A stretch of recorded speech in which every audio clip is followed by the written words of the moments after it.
On this episode of Narcissist Apocalypse, we talk with an abuse survivor named Catherine. And Catherine was in a relationship with a cruel physical abuser. It's a story of intergenerational trauma, abuse of authority, fear, destabilization, and post separation abuse.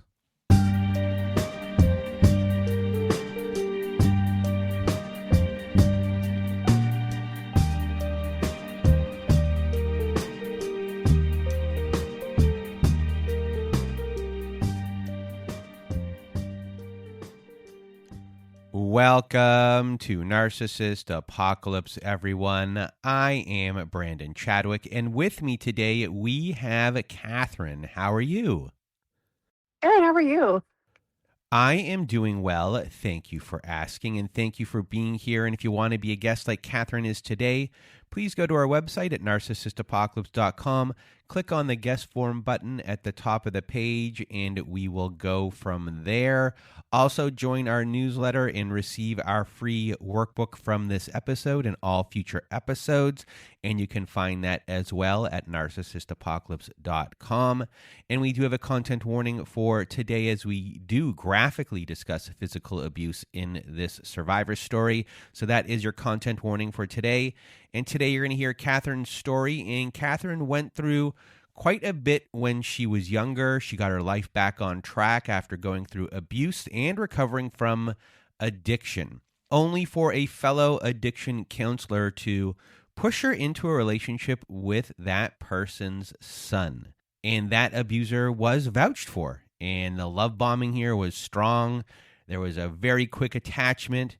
Everything was quick at this point, and then the abuse started and just kept coming. And Catherine was in survival mode from there on out, and her story hits many things on the coercive control, power, and control wheel, and many of you will feel validated by her story today. So a big thank you to Catherine for being here, and now I'm going to get out of my way and your way. Catherine, the floor is now yours. All right. So my childhood was a little dysfunctional, to say the least. I definitely had, strange attachment with my own father, who was pretty emotionally detached and was what I like to call a functional alcoholic. And then my mom was a little overbearing.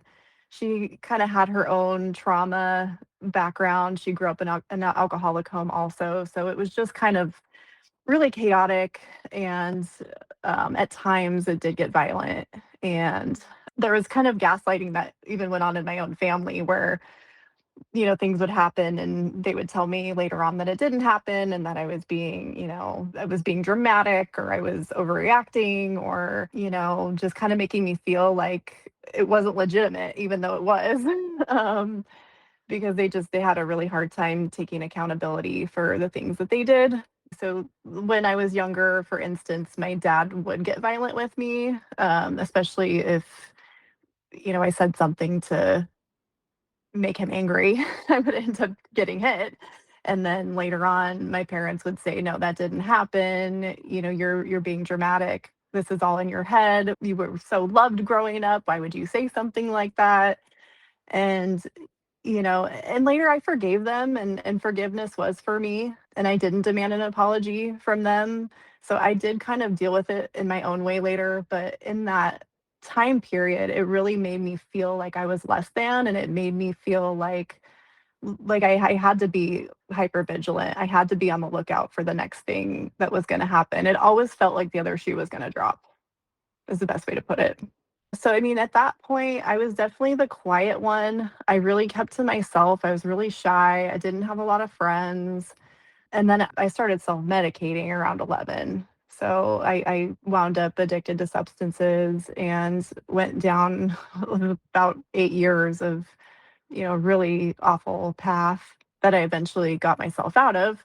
But I really felt like I had to just kind of numb out from all the chaos because it was just too much.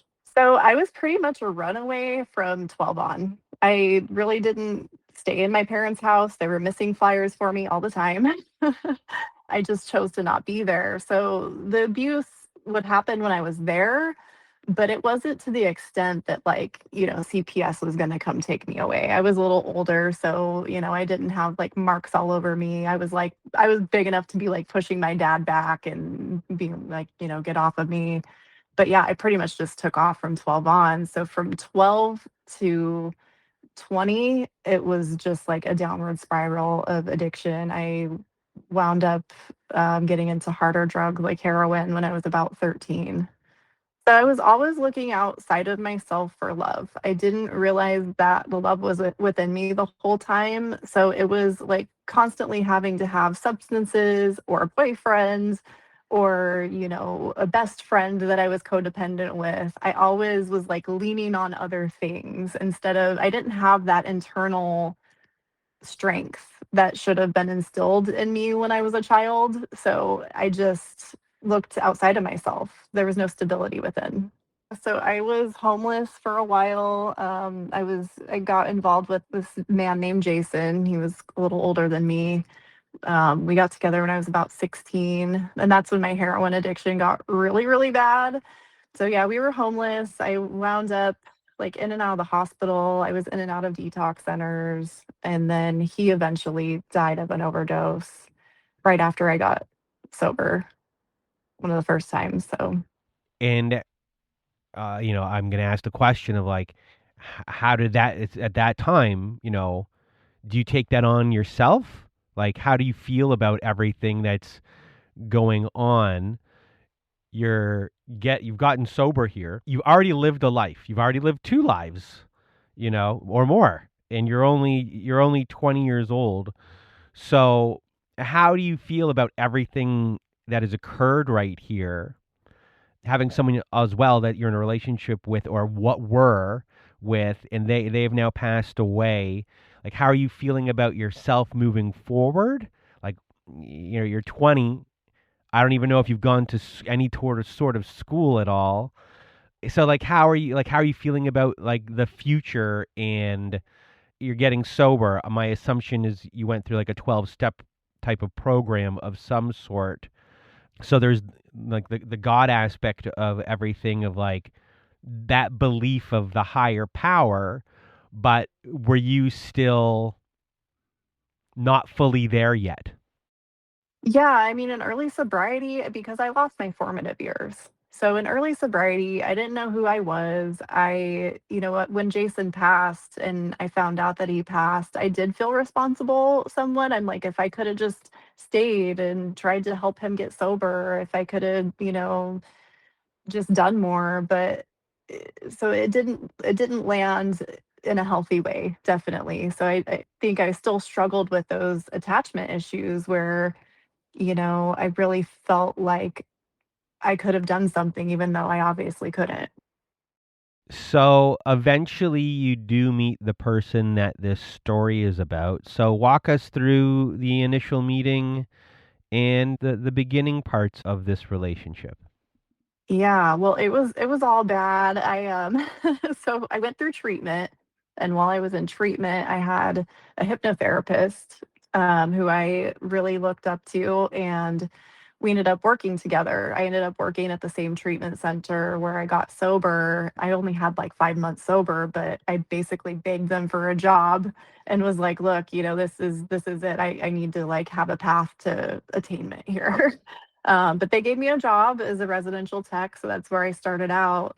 But during that time, I made friends with his mom, who was my hypnotherapist, and she said, "I have a son I really would like you to meet."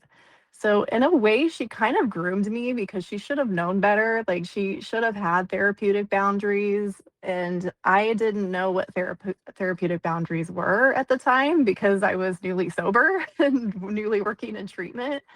So yeah, so she introduced us. So we ended up meeting up, and during that meet, I remember having this experience where I heard duality. It was like this word that just kind of dropped into my consciousness, and I went, "Huh." So I looked at him and I said, "You're a Gemini like me, aren't you?" And he said, "Yeah, I am. How did you know?"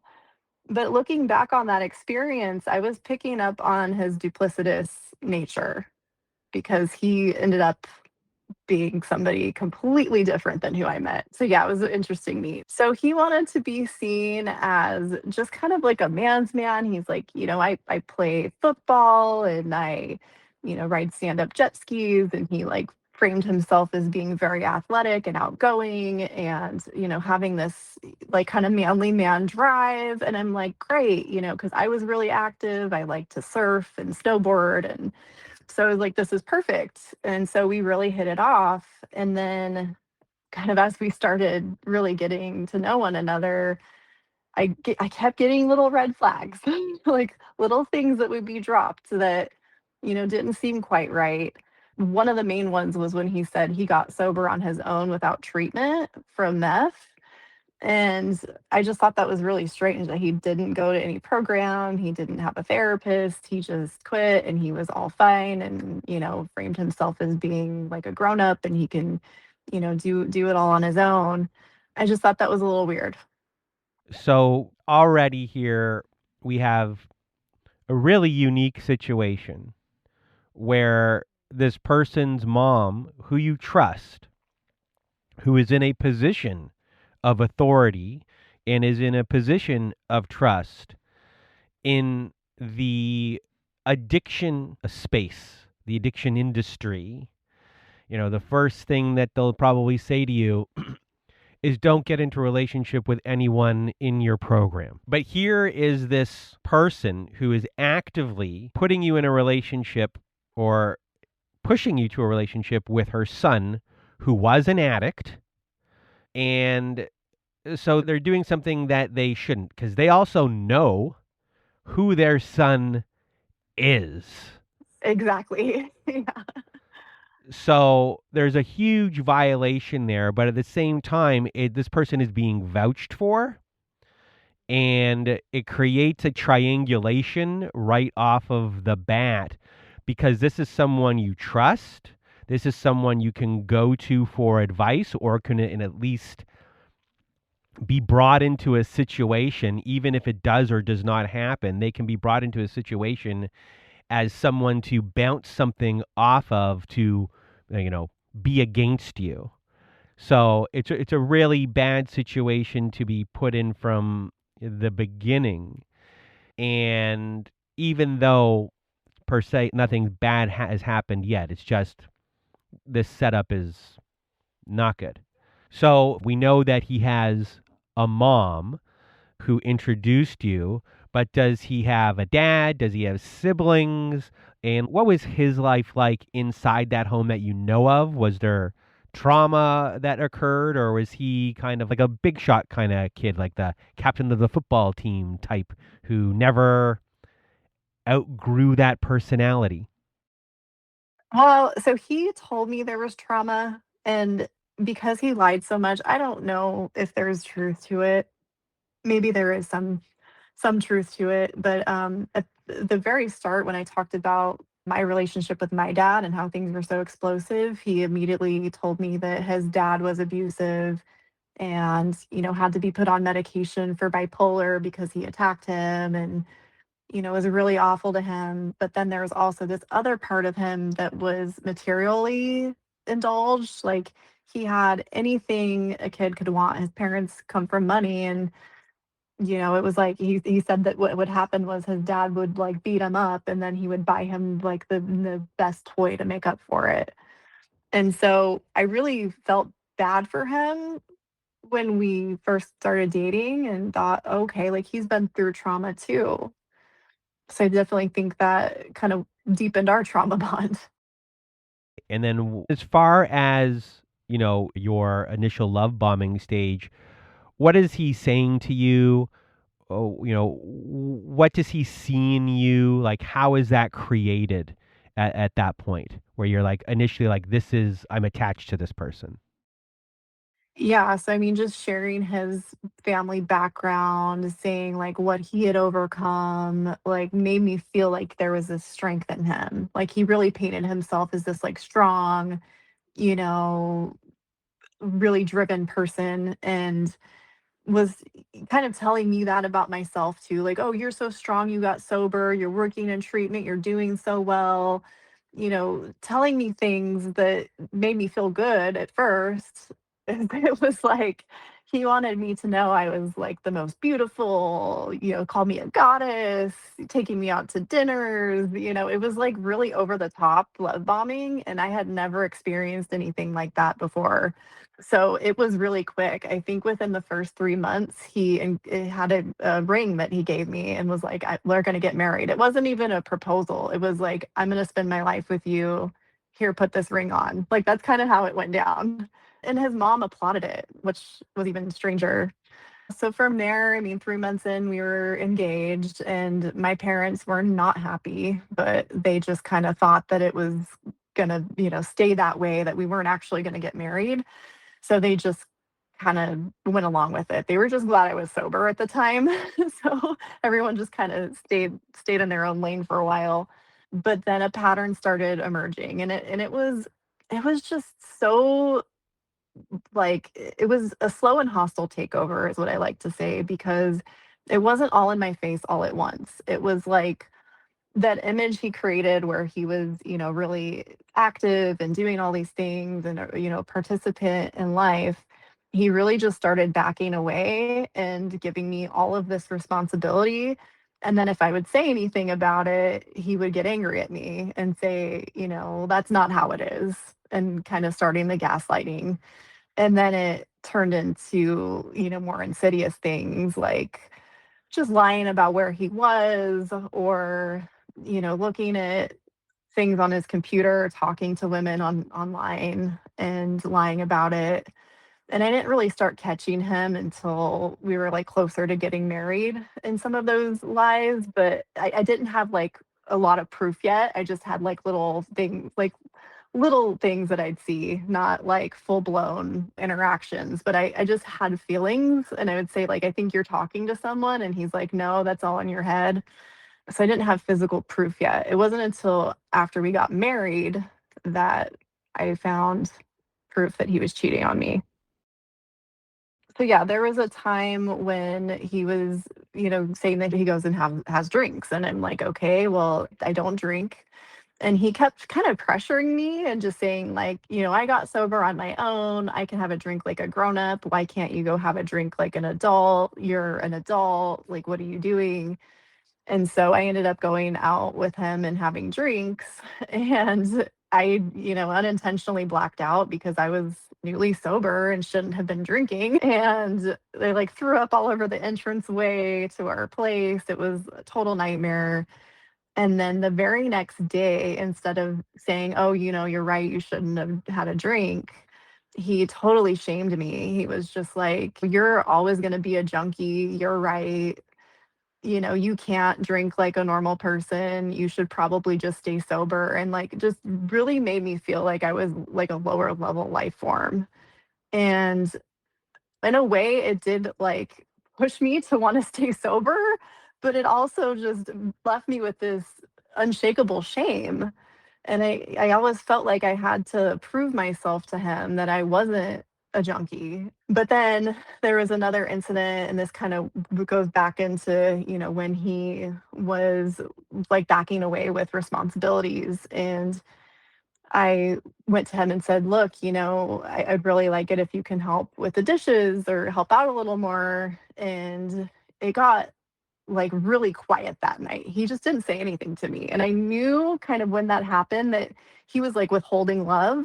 Like he would do that where he would like withhold affection and get like really, like, you just felt the room change. The energy was just dark.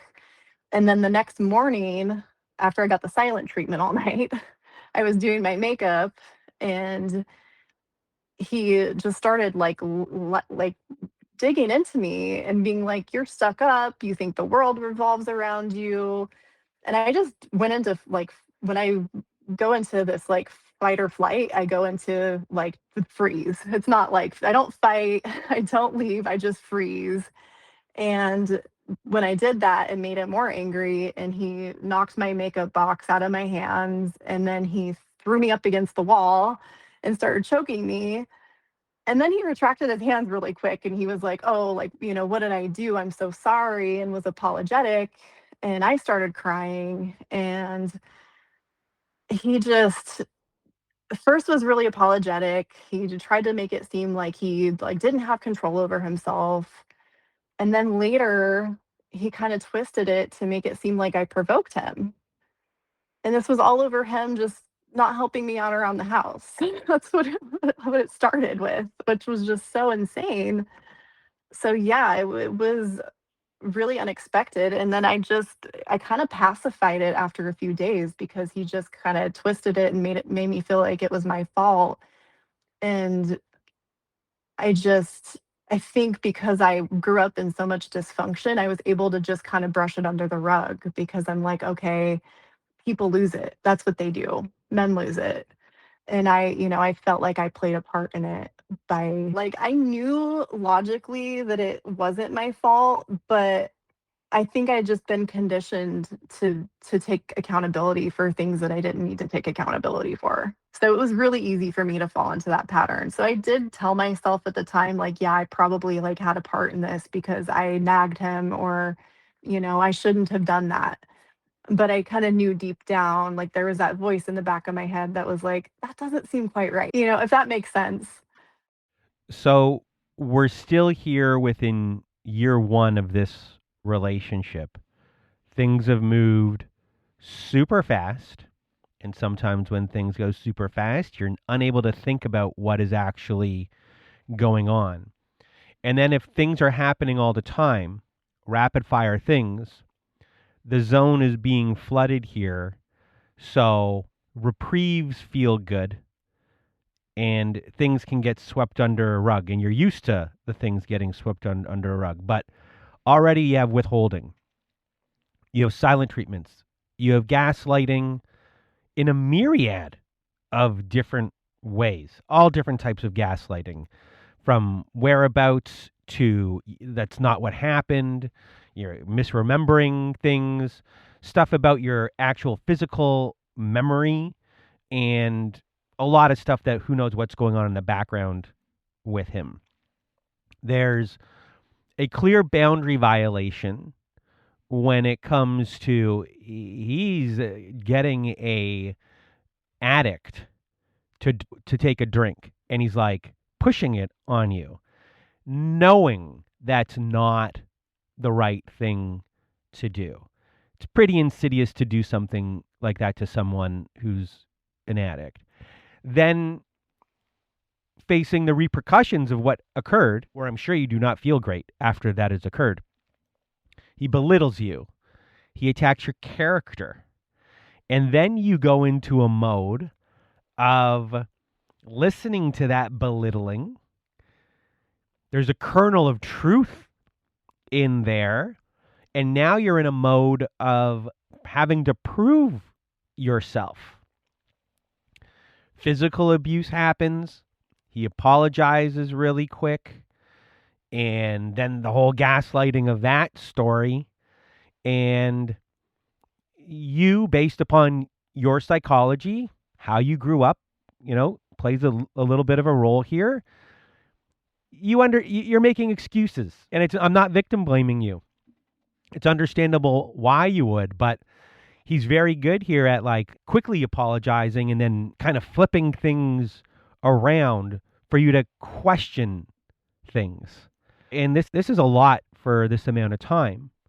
So you're already flipped backwards here in the sense of my footing isn't the best in this situation. There's probably eggshell walking as well.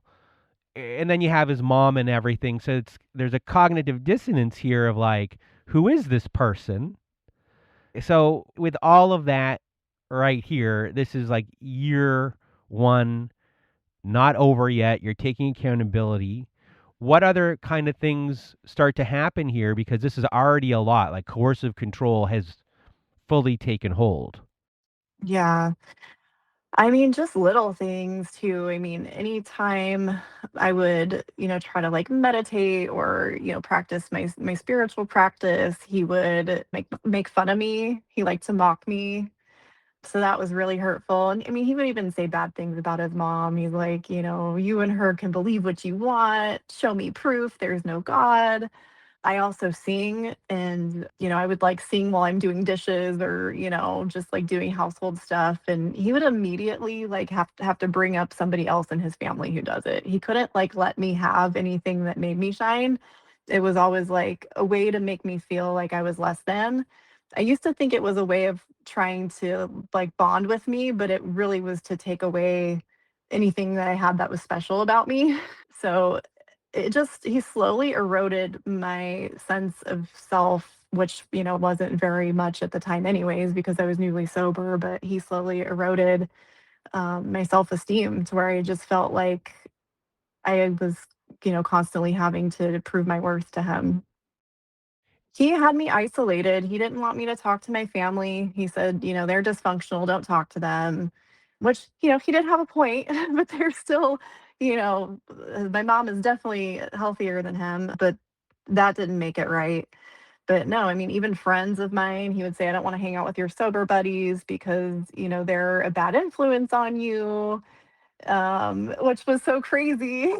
But I would listen to him, and even though it had 0, faculty, I would still just listen to the things that he was telling me.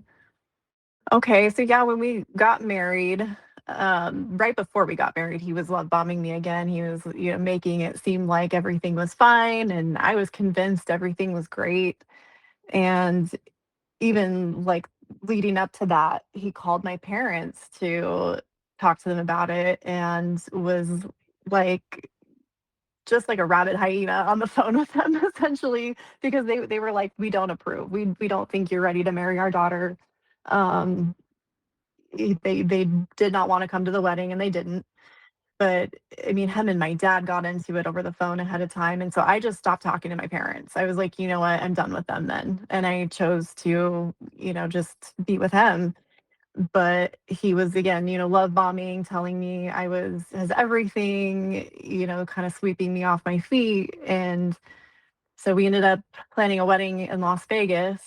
And my sister came out, and his one and only friend came out because he didn't have friends, really, which was a red flag. But we planned our wedding out, and I was of course sober, and I told him before we, planned the wedding that I would like him to not drink, and he's like, "No, of course not. I respect you. I'll definitely won't do that." And then right after the wedding, he and everyone else involved went out and got drunk. And while I was in the hotel room, I was like resting because I was tired, and woke up and no one was there. And when I confronted him and said, "Hey, you said you weren't going to drink," and he's like, "Well, just because you're a junkie doesn't mean I can't enjoy my wedding night." And then again, it got turned back on me and how I was the one who was the junkie, the lower life form, the one who couldn't be normal. So, it was all my fault. I definitely felt like I made a mistake. I got really quiet again. When things get really, really stressful, I kind of detach and get really quiet. And everyone felt it, but I was just like keeping to myself because I didn't want to like explode on anybody. But as we were driving back, I continued to say, "Hey, this wasn't okay." And because I started crying, and he told me if I didn't stop crying, he was going to pull over and leave me on the side of the road in Las Vegas. And it's the desert. And it was like 117 degrees or something outside. It was really hot. So I just shoved it down when we went along our drive. And then, I went back to work, and I work with his mom, and everyone was giving me well wishes. And I didn't want to say, "Oh, yeah, I just got married. It was terrible." And I didn't want like his mom to hear it was terrible. I kind of felt like I had to put on an act for everyone and pretend like everything was okay, even though it wasn't. But I definitely had reservations at that point. And then it kind of went back into the same cycle where he just, was apologetic. And it was this trauma bonds that he built with me where it was like these constant letdowns and berating. And then we would have this reconciliation period where I would feel like I was almost high again. It was really similar to the addiction cycle of, the come down, the high, and then you're like stuck in this never-ending cycle. But yeah, that's kind of where we were at, and we stayed there for a while. So when you wake up every day at this point after you get married, are you in a survival mode or is anything preoccupying your mind to do with this every day? Yeah, I mean, I definitely was in survival mode. I definitely just tried to not make him angry.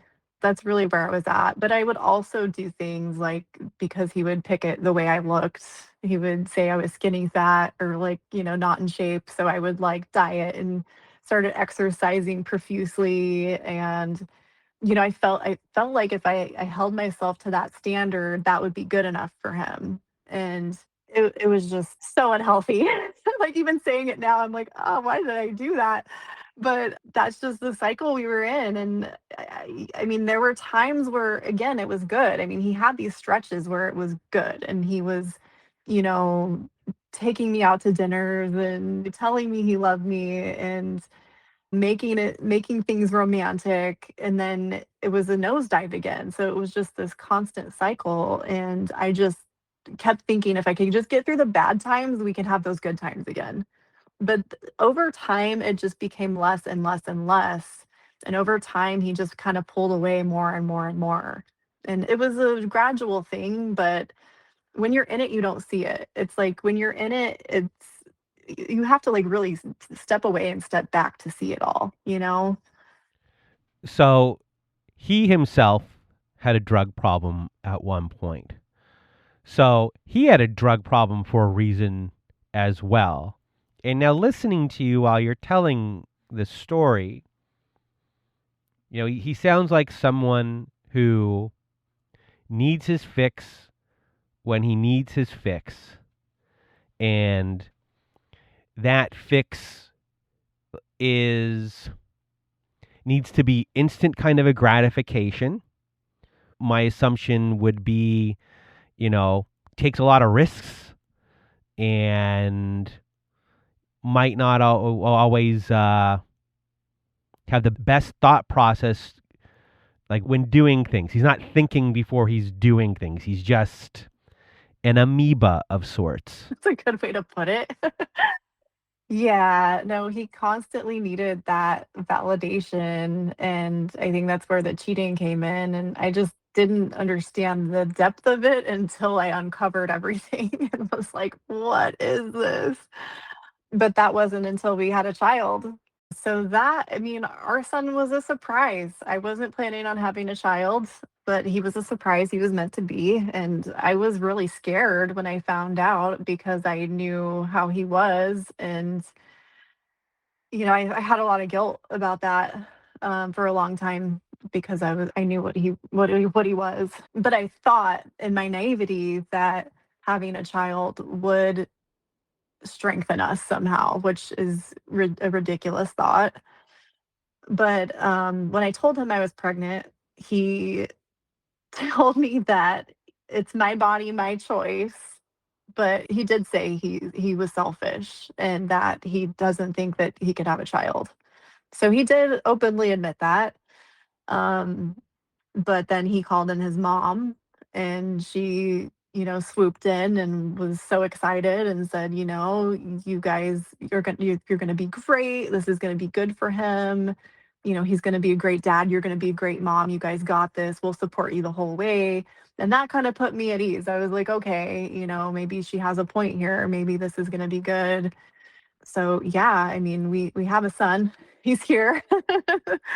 So that wasn't ever going to be an option to not have him, but it didn't change it, made things worse. So when he was born, my ex was working out of town all the time. So when I was like going into labor, even he was out of town and had to like come back so he could be there for the birth.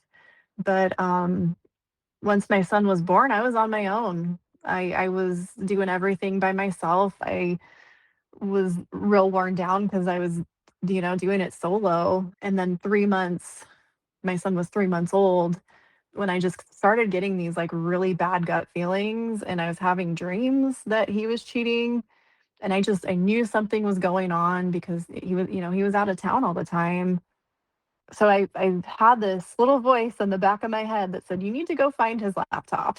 And I found his laptop and I found correspondence with so many people. It was like men, women, couples. It was like a full blown sex addiction. He was meeting people out of town. Everything that I kind of feared was like tenfold. It was more than I ever could have anticipated. So it was very shocking. So, needless to say, I had a nervous breakdown when my son was 3 months old before I was getting ready to go back to work. So I didn't want to be a failure. I said, I should have left. But he did threaten me too. He said, if you leave, I'm going to take the baby. So we decided that he would go to therapy. And he started going to therapy, but it was a therapist that his mom was friends with. So, there's already a conflict there again. And he started coming back from therapy sessions painting me as an abusive wife, saying that, because I put so much pressure on him, that's why his eye was wandering. That's why he had to go, talk to other people. And he never fully admitted that he cheated, but I mean, it was obvious that he did, but he never fully admitted it. He just said he was talking to people online. But, I stayed because we had a baby together. And from there, it just kind of got worse and worse and worse. I mean, it was to the point where the cops were over at our house every other weekend.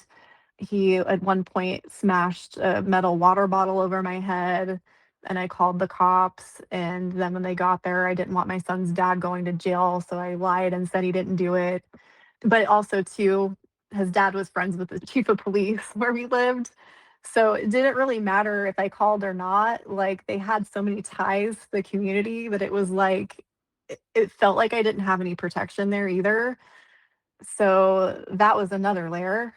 So these things are happening. You're dealing with escalating abuse, escalating physical abuse, and it's every day it seems like there could be a war going on, and now you're trying to raise a child. You're locked in here, and the supports around you are all on his side. His mom, the therapist, police. You're really living in his world, his rules. I'm sure saying no is not a good thing in this world. So now you have a child. How is he with this child, and what does this is this dynamic like, and how are you trying to handle it? So, I mean, it was obvious he didn't want a son. He didn't do any of the child rearing. Like, he never helped me with, changing diapers or feeding him at night, nothing. He actually made me sleep on a couch while, while I was breastfeeding my son, because he couldn't be woken up in the middle of the night because he has a very important job to do and couldn't be bothered. So I slept on a couch, and so I kind of relished the times where he would go out of town for work because then I got to actually sleep in a bed, the little things.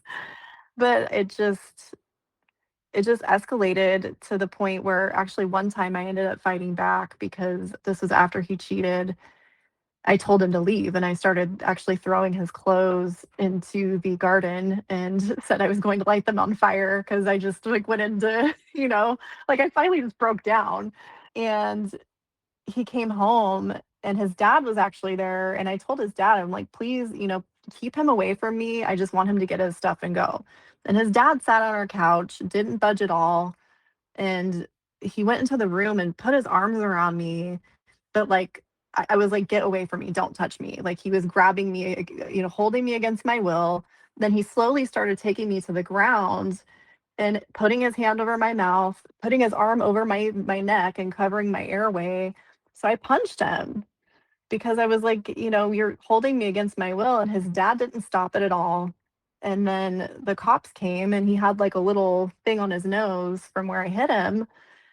And his mom came and was like taking pictures of his nose. And, I didn't go to jail because, again, his dad is the chief of police. And they were like, we got you. So I was actually protected that time, but I was like, I went into fight or flight. Like, what is I supposed to do? He was choking me, but they turned it around on me. They all turned it around on me. It wasn't just him, it was his mom and dad.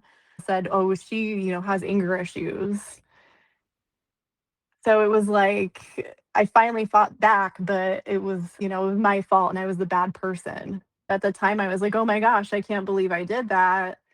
But I was also like, I was protecting myself. So I was starting to come into the fact that, I had a right to defend myself. Like, you can't choke someone, you can't hold someone against their will.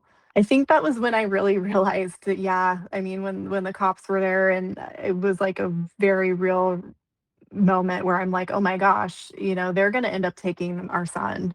They're like, this is bad. Like, this is really bad." I just knew I needed to get out. And again, I was just still kind of in survival mode where I'm like, what can I do to get him to leave? Or how can I leave? I was like looking for rooms to rent, looking for a way out. I couldn't find anyone who was willing to take in a mom and a baby. So I was like, I need to get him out of this house somehow. And I finally just started withdrawing. Like stopped doing his laundry. I stopped like cooking for him. I just withdrew every ounce of everything. And then at one point I got desperate and told him that I cheated because I was just like, I need you to leave, I was just trying to say anything to get him to go, and he wouldn't leave. He would not leave. Like it didn't go anywhere. Like he knew that I was just like trying to say whatever I could to get him out, and he immediately was like, "I forgive you. It's fine." It was almost like he wanted us to be on the same wavelength, like, "Okay, yeah, I can say I cheated now because 'cause you're saying you cheated, so we're both messed up," It was like we're on even playing field now, but he knew. I mean, I didn't leave the house ever. And I was taking care of a baby and working full time, so yeah. So you now get this into your head that you need to leave. So what happens from here? So it was like a couple of months where I just, again, I didn't do his laundry. I didn't cook for him. I didn't like clean for him because I was like his virtual servant at this, before all this. And I just kept telling him daily, like, I don't want to be with you. I'm not in love with you. And like finally something clicked, and he was like, okay, I'm gone. And what he ended up doing was stripping the entire house of all of our furniture. He took everything and he left me in an empty house. Just overnight, everything was gone. Then I was like, well, I need to figure out a place to either live or bring roommates in. So I tried to find roommates, tried to, move out. Again, couldn't find anyone willing to like rent a room to a woman and baby. So I found a couple online that were looking for a rental, so I ended up turning our bedroom into, like, a room for rent. We, like, split the house, and I moved into my son's room, but, there was, like, a period before that where, like, I was just in the house by myself, like, with no furniture or anything, and I kept my son with me. Like, we weren't splitting custody or anything at that point, like, it hadn't gotten to that point yet. I just kinda kept our son with me, and we hadn't, like, crossed that bridge yet. And his parents were actually still watching my son during the day while I was at work. So it made it even more complicated. So I guess walk us through everything that happens here, how your divorce goes, your son's struggles, and everything that happened here in the post separation abuse of it all. Yeah. So right off the bat, I mean, he filed first. So he took me to court, and his whole thing was, I don't want to pay you child support. So I'm going to take my 50-50. I'm going to have my son 50-50. I wasn't even asking him for money, but like that was like his warped thought process is he thought I was like out to get him because that was how he was. But he did get a good amount of custody of our son from the get-go, and the court really failed us. I think that they definitely overlooked the coercive control and didn't even assess that at all. And then it was a shock for my son because he went from being with me 24/7 to now he was, spending every other day with his dad. And he was diagnosed pretty quickly with adjustment disorder. So that was really hard. So around 2 years old, my ex started dating a deputy district attorney who worked for the same courthouse where we were going for family court, and there was abuse that started happening with my son where he was coming home and he was, it was 2, so he was actually talking pretty well at 2. He's really smart. He actually started, like, reading little words and stuff at 2, like, really, really smart. But he would come home and say things like, "Daddy hit me," or "Daddy bit me." And at one point, he did have a bite mark on him. And I would report these things to, a therapist or, CPS. Or one time I, took him to the doctor to have him checked out, or actually a few times I took him to the doctor. And anytime there was a police report that was made, his girlfriend, soon to be wife, was the district attorney. So all she had to do was let it quietly disappear. Everything went through her as far as charges being filed. So he positioned himself very well there. He couldn't get into a position of power himself, but he got aligned with someone who was in power. I just kept documenting. That's all I could do. I mean, there was one time where it was like blatant, like he had a belt buckle mark on his back. He said, Daddy hit him with a belt. The police came out. I mean, this was like within minutes of me picking him up. And then they immediately said, "Well, you coached him to say that." As soon as his wife, or it was his fiance pretty early on, got involved, it was like, "Well, you coached him." And I'm like, "I've had him home for 5 minutes. How could I coach him? And he has marks all over him." But it got pretty bad. And then we just kept documenting. And as my son got older, the courts told us that because there were so many inconclusive reports, that if there was any more, they were going to take him from both of us. And, with CPS, they can't do anything if there's no formal charges, and there would be never be formal charges when his wife was a district attorney. So we just stayed in this cycle where, like, I really we learned to be quiet and just document. And I eventually turned back to spirituality and was just like, I was like, "God, like help me." I didn't know what else to do because we were just in an impossible situation. And he really used our son as a weapon. I mean, he really liked having that power and control over me. Like, it got to the point where I was doing all of the driving. I was paying for everything. He didn't pay for anything. I paid for all the doctor's appointments. I paid for all of his clothes, medications. I was the one staying home with him when he was sick. Like, I did it all.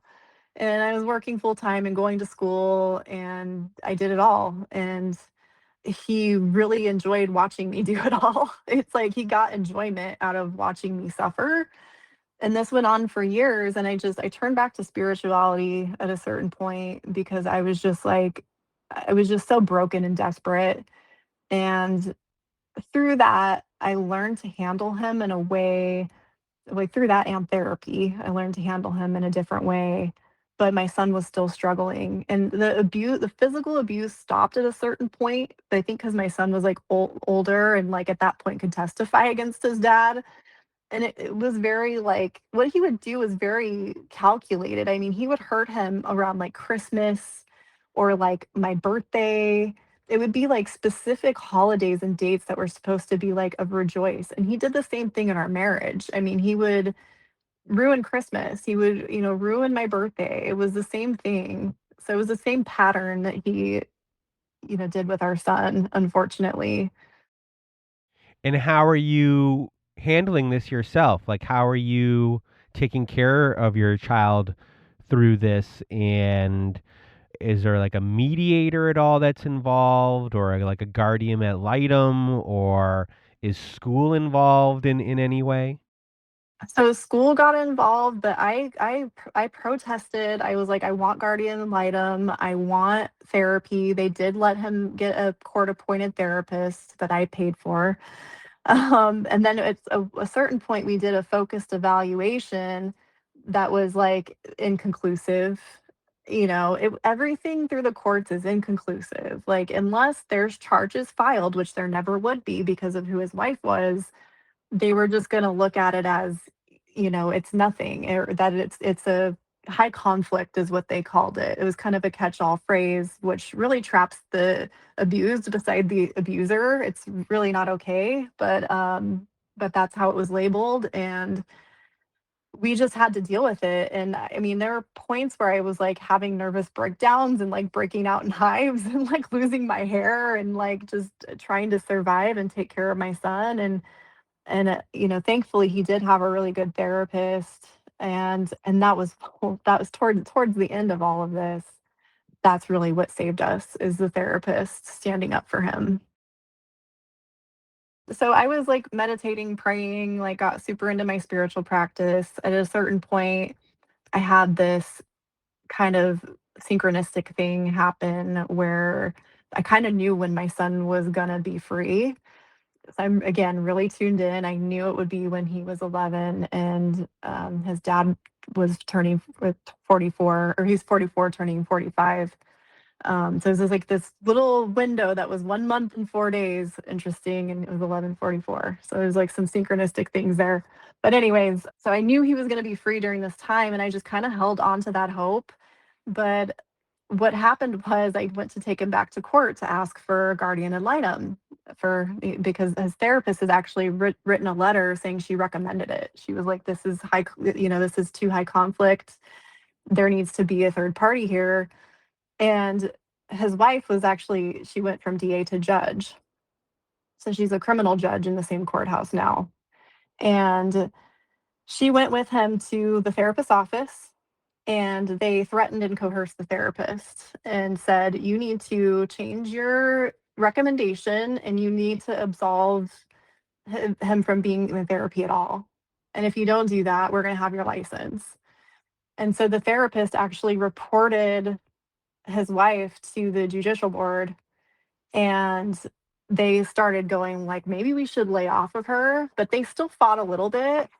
But then my son just got to the point where he's like, I'm not going there anymore. I can't do it, because there was just so much like emotional abuse at that point, not only from his dad, but his stepmom was really sick also.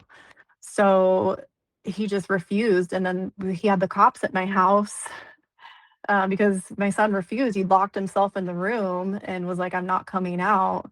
And when he talked to the cops, he was like, I'm afraid of my dad. I can't do it anymore. I can't go over there. And so he was like, you know what? I'm going to leave you guys alone now, because it was too much work for him at that point. So he was free. And it was like, I'm telling you, it was 10, 16 years for me of just being hyper vigilant. And and my son being hypervigilant. He went from having like an ADHD diagnosis and a trauma diagnosis to, as soon as he was here full time, we slept like 12 hours a night. Like it was crazy. Like I feel like we hibernated for like a month and a half, because we were just like, oh my gosh, we can rest, you know? And I'm going to get emotional because we both had to do a lot of healing. We both been in therapy a lot. And my son actually was just graduated from his therapist because she thinks he's really well adjusted now. Sorry, I'm gonna cry. So that healing was really cool, because we got to finally like rest, and we got to finally like enjoy just being at peace. And for a while, I think because I did it my whole life, I didn't really know how to handle it at first. I was like, is he gonna come crashing through the door? Is he gonna come, is he gonna come try to kidnap my son? Like I didn't know what was gonna happen, but it was peace. And when it comes to his partner, are you suing? Like, what's kind of going on with like that aspect of the thing? Are you guys just like, we're leaving this alone? I just want them out of our life. I don't want to sue them. I don't want to deal with them. I think karmically they're gonna have to deal with their own stuff. And I'm a believer that God is good, and whatever karmic thing they have going on, they'll have to deal with. And I'm just happy to be done with them. So now that you're at that point, you're done with them. You hibernated for a month and a half.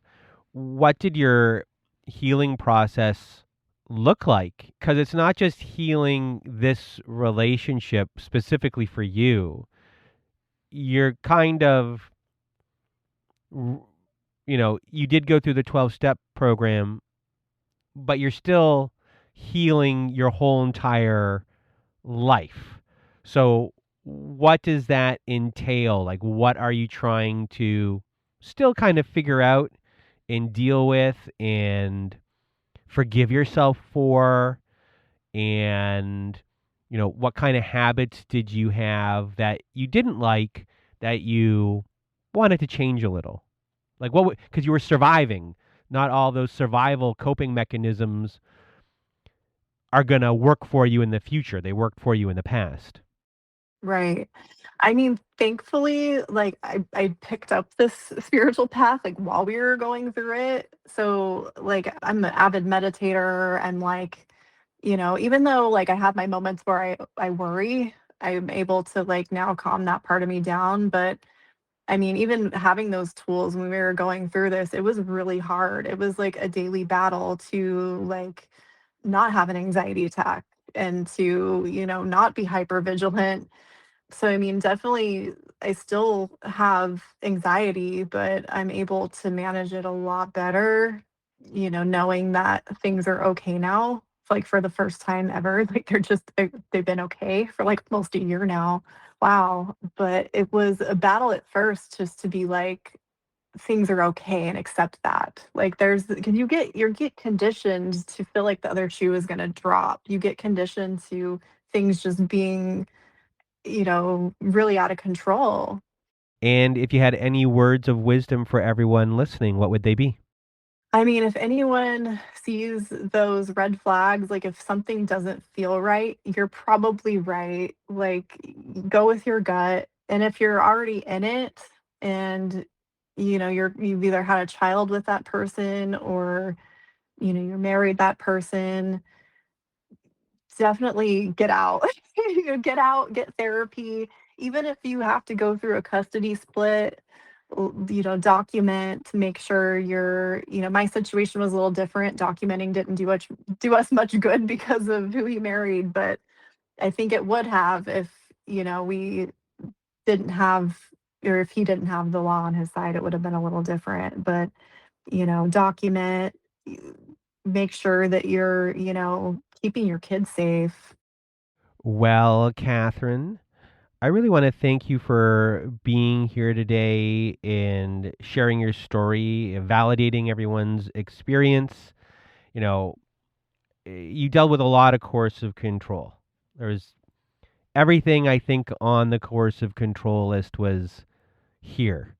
You even had like the threats, there's intimidation, there's blame shifting, minimization. You're really isolated as well. So many people today are going to be able to be validated by your story because you hit so many different parts. So we're just happy that you're safe, that you're doing well, that your son is doing well. And we can't thank you enough for being here with us today. Thank you so much for having me on the show. I know my story is a little extreme, but there's snippets in there that might be helpful for people. Well, thank you, Catherine, once again for being our guest. And if you want to be a guest like Catherine is today, go to our website at narcissistapocalypse.com, click on our guest form button at the top of the page, fill out everything, press the submit button. We'll go from there. Also, join our newsletter and receive a free workbook from this episode and all future episodes. People really like our workbooks. So if you want to, join our newsletter, and you can find that at narcissistapocalypse.com as well. And that is it for today's survivor story, today's episode. So for myself and Catherine, we hope you have a good night.